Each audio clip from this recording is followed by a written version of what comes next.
আয় আয় হাইয়া আলাস সালাহ, হায় হায়। আল্লাহ বলছে আমি কি তোদের কাছে এত ছোট হয়ে গেলাম? আমি কি করুণার পাত্র? ওই আটটা কি তোর প্রেম পাত্র? আমি পেলাম না। আহাব্বা ইলাইকুম মিনাল্লাহি ওয়া রাসূলিহি, আমার রসুল কাউকে পেল না। তোর গালের দাড়িটা যে চাঁচা আছে, এখানে যতগুলো দাড়ি চাঁচা বসে আছেন, আপনার জুতোটা আমার মাথায় মারেন, আমি আনন্দিত হয়ে যাব। একটা জুতো খেয়েছি। একটি বার আপনাকে এই সমাজে উঠে বলতে হবে আমার দাড়িটা বজরং চেঁচেছে, আমার দাড়িটা বিজেপি চেঁচেছে, আমার দাড়িটা চেঁচে দিয়েছে কি আর শেষ। আমাকে দাড়ি রাখতে দেয় নাই তৃণমূল, আমাকে বলেছেন দাড়ি না কাটলে তোকে মেরে দিব। এ কথা কেউ এখনো পর্যন্ত বলেনি। তুমি দাড়ি কেটে তাদেরকে সুযোগ করে দিছো, আর একটা দাড়িওয়ালা ধরে দাড়িটাকে টানবে। তুমি যদি না কাটতে তাহলে জানতো এরা দাড়িকে প্রেম দিয়ে ভালোবাসে। ওরা জেনে নিয়েছে অঙ্ক করে মুসলিমের ভিতরে 5% দাড়ি রাখে, তারা বোকা বলি রাখে। 95% গাল চেঁচে নবী মুহাম্মদকে ছুঁড়ে ফেলে দিয়েছে। তাই আমাদের কাছ থেকে নবী মুহাম্মদ চলে গেল, তার ইজ্জত নাই, আল্লাহর ইজ্জত নাই। ও জিহাদিন ফি সাবিলিহি, এত বড় টেবিল আর বক্তব্য। দে বাপ টাকা দে, দে বাপ টাকা দে, রসুলের হাদিস পড়াবো। এত বড় যোগ্য আলেম বসে আছে, দে ভাই টাকা দে। বাপ বলছি হে ভাই টাকা দে। এই করে করে টাকা নিচ্ছে। আর জুয়ার আড্ডায় যখন বসছিস, কেউ যদি 10,000 ফেলছে, তুই 2 লাখ ফেলছিস, তখন তোর মাথার হুঁশ থাকে না। যখন অন্য জায়গায় গান বাজনা হয়, তোর টাকার কোনো হিসাব থাকে না। যে বাড়িটা তুই বানিয়েছিস 25 কোটি টাকা দিয়ে, বাড়ি তোর সঙ্গী হবে না। নবীজি বহুবার বলে দিয়েছে, তুই নিজে অঙ্ক করলে বের করে নিতে পারবে, ওটা মুসাফিরখানা। তুই তোর বাপের ভিটাতে আছিস, আই তোর বাপ নাই, দাদা নাই। 3 পুরুষের আগে একবার যদি স্লিপটা তুলে দেখিস, রেকর্ড পর্চা কার নামে আছে, তারা কেউ নাই, তুইও থাকবি না। তোর পোতা এসে গেছে, ঘরটাকে দখল করবে, বলবে বুড়া মর, ঘর দখল করব। সেটার প্রেমে পড়ে রয়েছিস। 3 জনকে তুই ভিখিরি বানিয়ে দিয়েছিস। আল্লাহ হালকা করে বলছে ফাতারাব্বাসু ফাতারাব্বাসু ফাতারাব্বাসু। দেখিলব জানে না, এর শব্দের অর্থ হলো অপেক্ষা করো। হাত্তা ইয়াতি আল্লাহু বিআমরিহি, আল্লাহ যতদিন হুকুম না করেছে। ভাই মুসলমান, পা দুটো জড়িয়ে ধরে বলছি, এই যে বর্তমানে সমাজটা চলছে, মুসলমানদের উপরে যে রোলারটা চলছে, এক কথাই বলে দিছি, এটা বিজেপির দোষ নাই, বজরঙের দোষ নাই, এটা শিবসেনার দোষ নাই, এটা আরএসএসের দোষ নাই, এটা কারো দোষ নাই, এটা তৃণমূলের দোষ নাই। মুসলমানদের এই অবস্থাটা হওয়ার একটাই কারণ, মুসলমানদের উপরে আল্লাহ নারাজ হয়ে গেছে।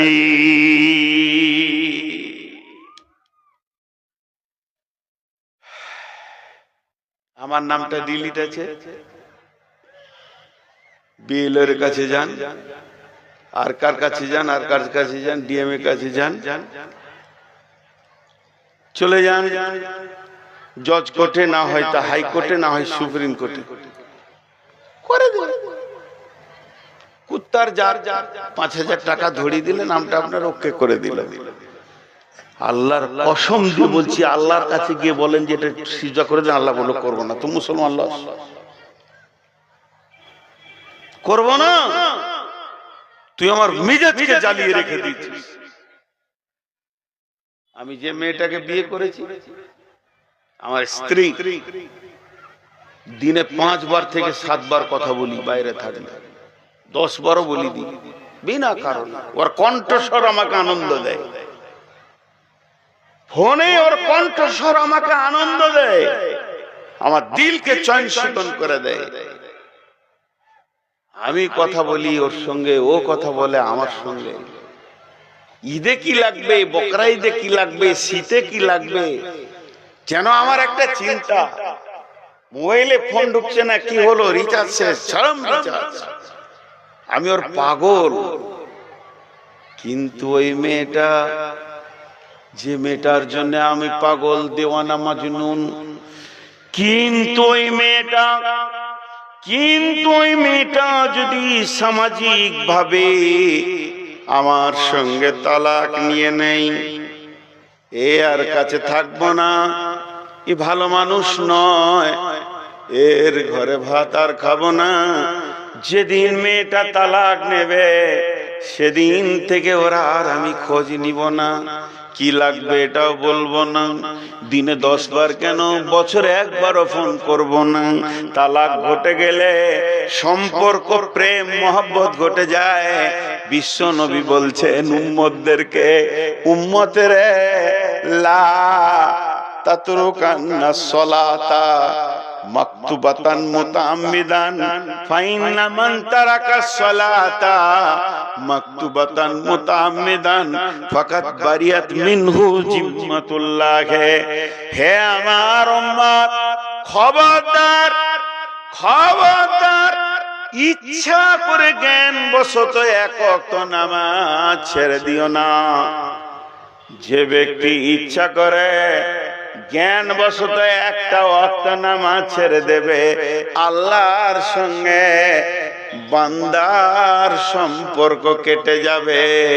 যেমন তালাক হয়ে গেলে স্বামী স্ত্রী সম্পর্ক থাকে না, ওইভাবে আল্লাহ বান্দা সম্পর্কটা কেটে যাবে। এরা হাজার কাঁদবে, দোয়া কবুল হবে না। আসমানের উপরে দূরের কথা, মসজিদের ছাদে পৌঁছাবে না, কারণ এরা জ্ঞান বশত ফরজ নামাজ ছেড়ে দিয়েছে।